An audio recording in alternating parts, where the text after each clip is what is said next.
ભાજપે મને શાહપુર વડ તાલુકાની સીટ આપી એ બદલ ખૂબ ખૂબ આભાર.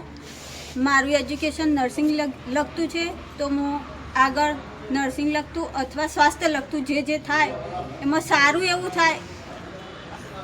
એવું થાય એ પ્રયત્ન કરીશ.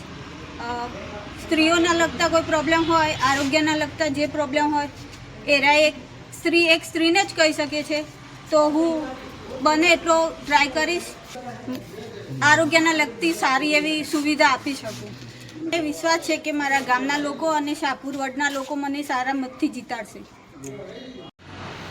નમસ્કાર મિત્રો, સ્થાનિક સ્વરાજ્યની ચૂંટણીને લઈને રાજકીય ગરમાવો અત્યારે જામી રહ્યો છે. ત્યારે વાત કરીએ આપણે ગુજરાત રાજ્યના અંદર આવેલો મહેસાણા જિલ્લો, અને હું દરેક વખતે કહું છું કે મહેસાણા જિલ્લો એટલે રાજકીય લેબોરેટરી.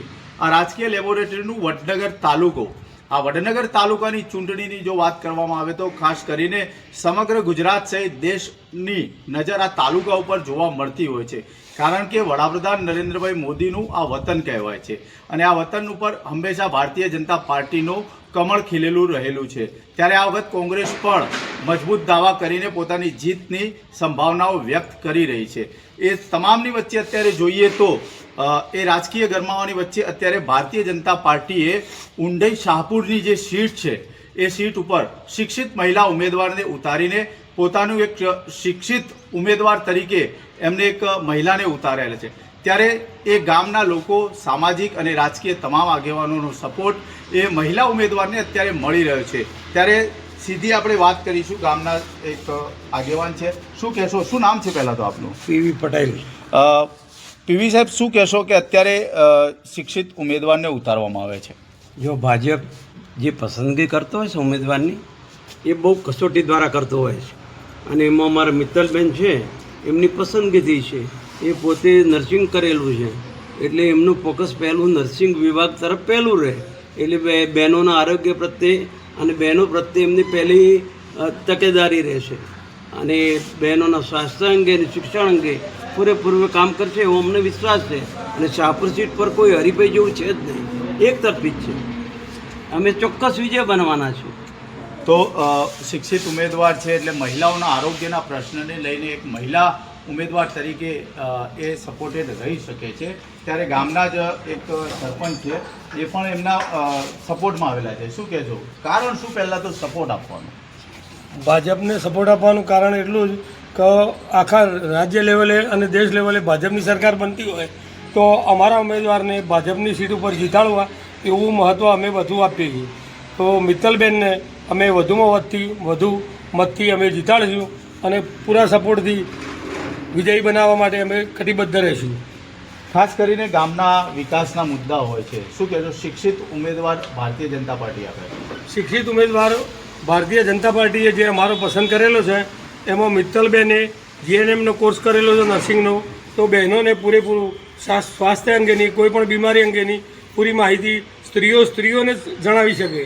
તો સ્ત્રીઓને જણાવવાથી એમના કોઈ પણ નિરાકરણ, રોગનું નિરાકરણ અને તંદુરસ્તી બાબતની પૂરી કાળજી અને તંદુરસ્તી જાળવવા માટે તકેદારી આપશી એવી અમે 100% ગેરંટી આપી છે. તો ઉમેદવારની ગેરંટી ગામના સરપંચ પણ આપી રહ્યા છે. ત્યારે વાત કરીશ કે શું કહેશો ભારતીય જનતા પાર્ટી અને એમાં મેં ઉમેદવારને સપોર્ટ કરવાનું કારણ? એક તો મિત્તલબેન પટેલ ઉમેદવાર તરીકે ભારતીય જનતા પક્ષે જે મૂકેલા છે, એક યુવા છે, કામ કરવાની જોશવાળો છે. બીજું કે ઉંટાઈ ગ્રામ પંચાયતમાં એ સદસ્ય પણ ચાલુ છે. ભારતીય જનતા પક્ષમાં એ રહેશે, વિકાસનું કામો કરશે. યુવા છે એટલે એમને કામ કરવાની ધગશ પણ વધારે રહેશે.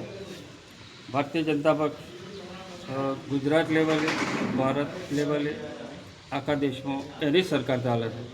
એટલે જો આ પક્ષમાં રહીને આ પક્ષમાં જે ઉમેદવાર જીતશે એ ચોક્કસ કામ કરી શકશે, અને જે તે સીટ ઉપર જે સભ્યો ચૂંટાશે એના વિસ્તારનું કામ 100% કરી શકશે અને વિકાસ પણ કરશે.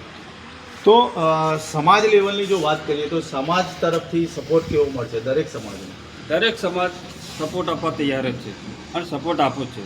હું પણ એક દલિત સમાજમાંથી આવું છું. એવું નહીં હોતું કે કોઈ સમાજ પેલો હોય ને આ સમાજ આ હોય તો એને ભારતીય જનતા પક્ષનો સરકાર બધા માટેની સરખી છે, અને દરેકના સરકાર ઉપર પ્રેમ હોય એ રીતે સમાજે પણ એમાં ઊભું રહેવું જોઈએ અને સાથ સહકાર આપવો જોઈએ. તો સામાજિક સહકાર પણ મળશે. શું કહેશો, ભારતીય જનતા પાર્ટી કેટલી વિજયની આશા? વિજય તો થવાનો જ છે અને સારા મતોથી વિજય થશે. અને આ સીટ જે જીતશે ને એ જિલ્લા પંચાયતમાં એને ફાયદો થશે મોટો. હારમાં હશે તો જીતી જશે. મિત્તલબેન મારા પડોશી છે, બિલકુલ એક દિવાલામાં રડી નથી. મારા એમના અનુભવો છે અને એમની હોશિયારી, સાહસ, હિંમત એ બધું મેં જોયું છે અને એમને ટૂંકા ગાળામાં સારી પ્રગતિ કરી છે. સભ્યમાં ઊભા હતા ને તો 40% જ એમની પાસે હતા અને 60% વિરોધ પક્ષ એકદમ પ્રબળ હતો.